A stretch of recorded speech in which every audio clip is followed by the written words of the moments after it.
Exit poll ഫലം പുറത്തു വന്നപ്പോൾ NDA അധികാരത്തിൽ വരുമെന്ന സൂചനയാണ് അത് നൽകുന്നത്.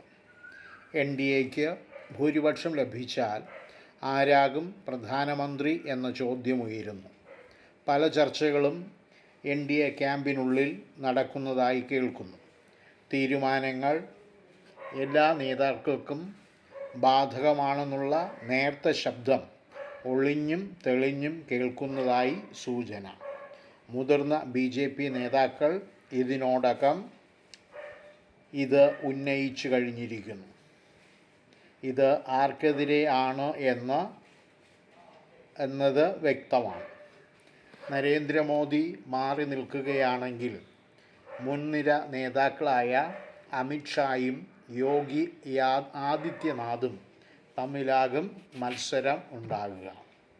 എക്സിറ്റ് പോൾ ഫലങ്ങൾ വിശ്വസനീയമല്ല എന്നാണ് ഇന്ത്യ മുന്നണിയുടെ വിലയിരുത്തൽ.